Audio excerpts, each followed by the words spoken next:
electronic music tutorial, presented of course by wemixdancemusic.com, the largest music production marketplace on the internet, where you can find over 13,000 products from 500 or more producers for you to make better music. Check it out. So guys, in this episode 271, I will make some trance. And you might ask, why is this guy's making all these genres? Basically, I've been making electronic music for over 20 years. I am in this scene for 30, I cannot even count the years. So in 1993, I discovered electronic music, and I continued to do music for a long time. And for trance, for me, my main inspiration was Above and Beyond. I used to receive promo from them really early on when they started their career. And this kind of prog trance, melodic with big elements, usually good chords, good progression, it's really ring it. For me, there was Above and Beyond, Andy Moore, Armin was starting. It was a bit of a different genre of trance, more commercial and stuff like that, but for me, Above and Beyond made it all the way. So why do I want to make trance with you guys? Because I want to show what is important when you make a trance track, so you guys learn, and you have a better understanding of what element you will be working on to make a track.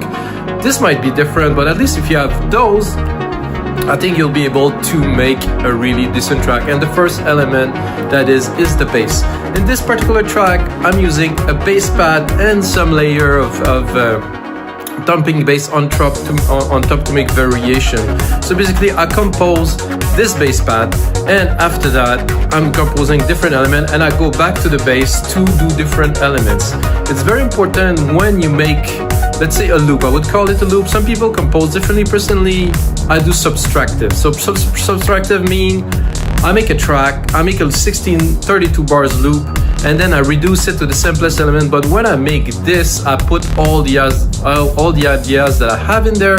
So I'm sure when I pull back, I will have all the elements that I need to mix the track. So first step, create this big loop. Second step, build more arrangement. Third step, probably put more intricate parts, do automation and things like that, guys. So in this episode, you're gonna learn a whole lot. Let's jump into it. So right, guys, let's get started on this trance track. On the headphones, of course. Drop the volume of the speakers. I started a little bit, so I made a drum beat. Pretty simple drum beat. It is a start to the track, 132 BPM, of course, 96 kilohertz. Always better to make music with a higher resolution, guys. If you can, if your computer is capable of something like that, guys, go for it. It makes a huge difference when you mix. You have more headrooms, everything is cleaner, everything's clearer. 96K is the way to go. And I'm using Sylenth one because I think it is somehow the best synth to do this type. So let's listen to the beat.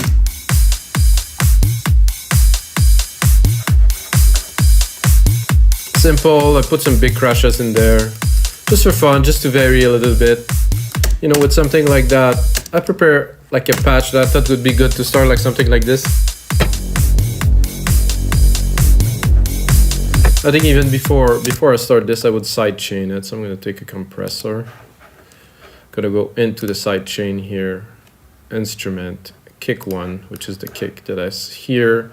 What I'm doing is sending the kick signal to the compressor. So you can see it here. I'm gonna set the attack and the release to very fast. Make sure it's not auto.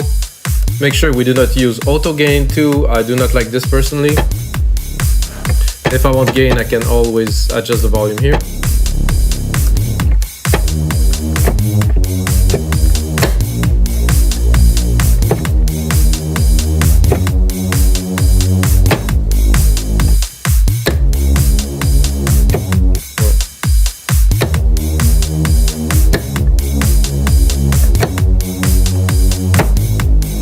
So that's something that I didn't mind. Oh, I'm gonna restart again here.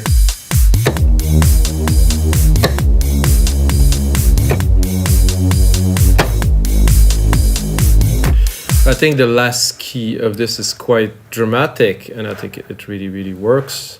It's a fairly simple melody, but this is a bass. Doesn't mean I will literally keep all the sounds the same. It's just like to start a track, you have to start with an idea, right? And I think simpler idea that you develop into more complex thing always yield better. I'm thinking right away, I would take that, replicate it, keep this little progression we just created here. take it to a whole octave higher and replicate it 9, 10, 12. 12 semitone. So now we have a chord. Ooh, I like the slow release of this one. This is a slow attack, sorry. I think I will bring it a little bit more.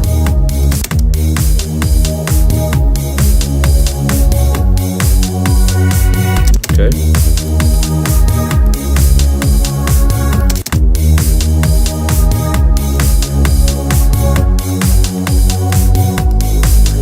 Like this. We could also, if we want to go a bit deeper, we can go on the octave of the oscillator. See, this was a bit high. If I lower it one octave here, a bit richer, we get a bit more tone. Let's bring it back.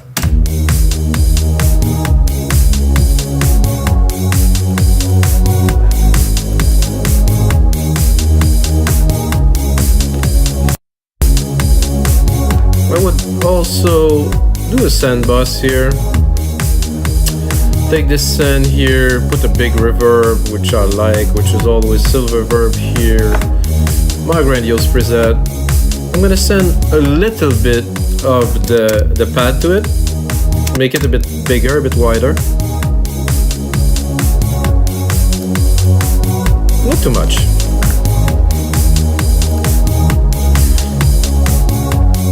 And now some hits. I would like some kind of electric bass hit, like pound, pound, pound.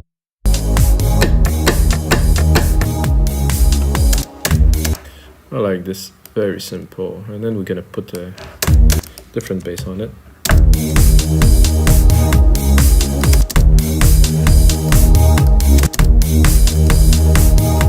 Oh, this is, it's on the kick. I didn't expect this, but somehow the feel of it really works. I actually love this.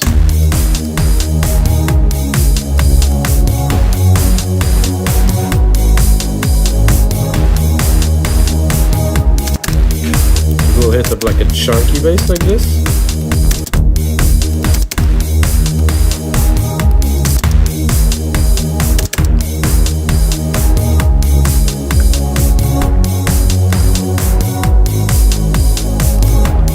I think now we're gonna go into an ARP. This is not necessarily gonna be an ARP.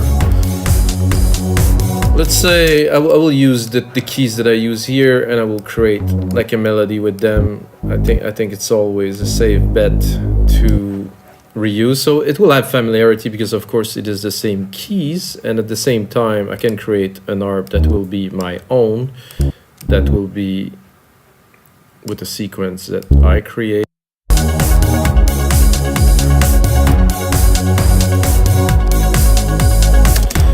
I will see if I can bring it up here.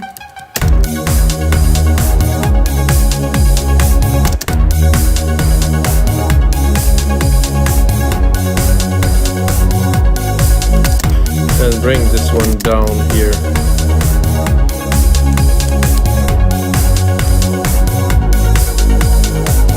Not quite, a bit lower.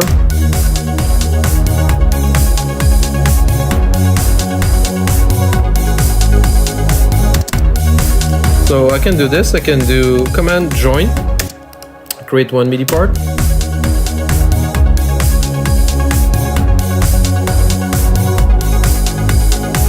So you probably understand that those pads here are linking these parts very well together. So every time the pad going up, and then right after the pad there's a key change here in the ARP. Pushes, pop, pushes, pop, pushes, pop.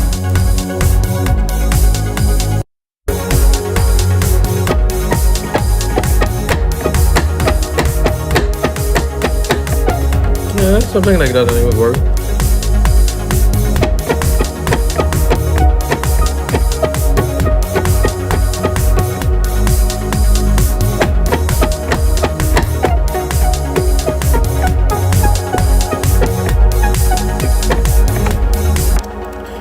Little top lead melody here. Let's put it in there. And of course edit it, make it into something hopefully. Let's clean it. Oh, I did like this little node that introduced itself here. Let's...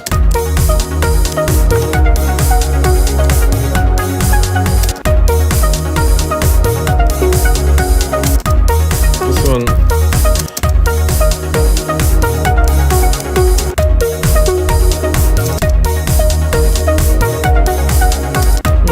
I think it was good where it was, actually.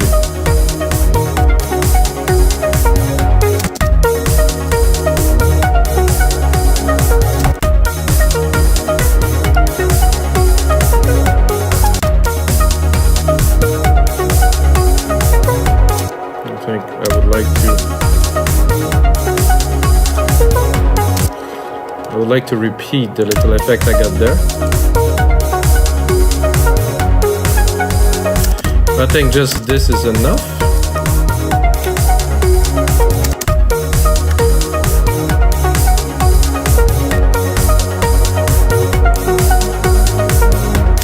Dun, dun, dun, dun.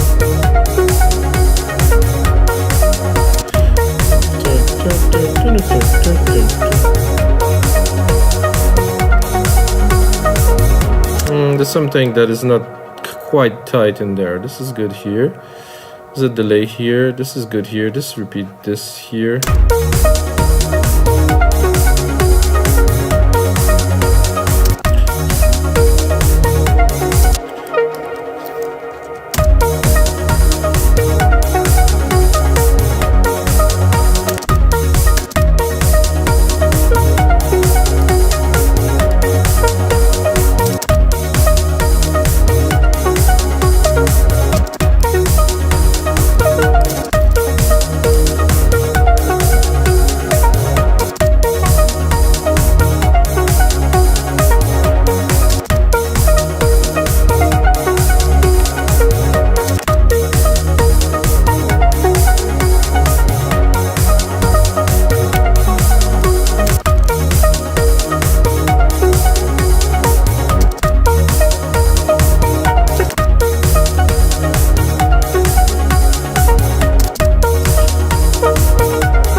More complex, a bit more entry.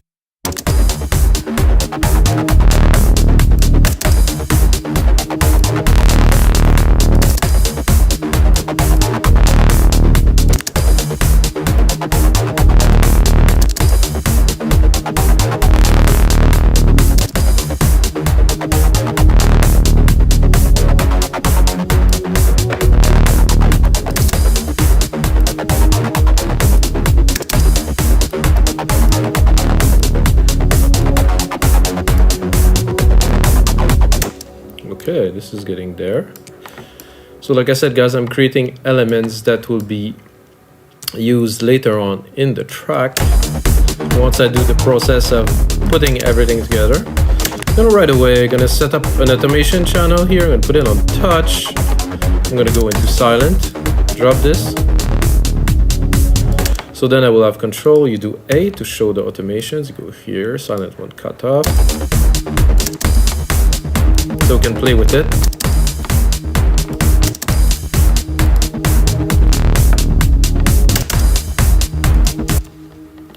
Oops, so I wanted to save it. It's not the time. I don't need to actually because Logic is saving.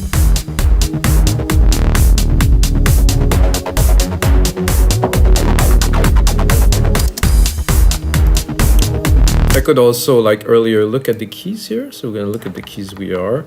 And this is the key of the bass that I was just playing here. And I think it would be good if I would take it up here.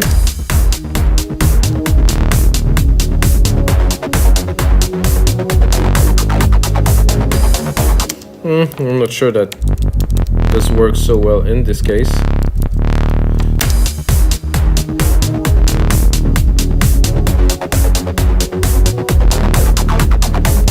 It does actually.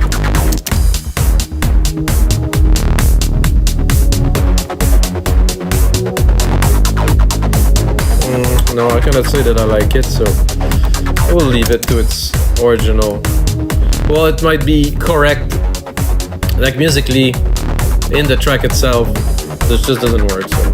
So with all this, I'm gonna bring back some of the elements. This lead here.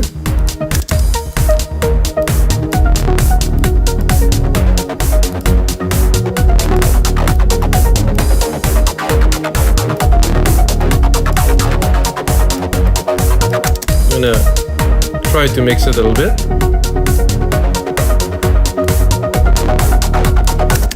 A bit too much delay here.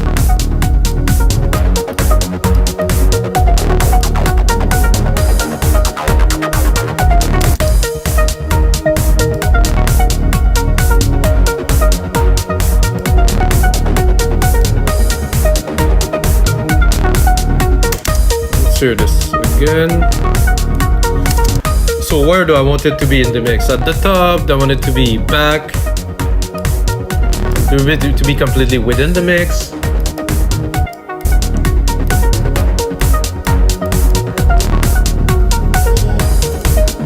And then we have this main harp and put in the back.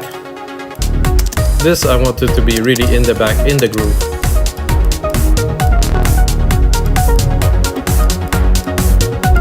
I mean, it is still there, but it's just there for the groove. And then of course this main bass pad that really bring the thickness to the track.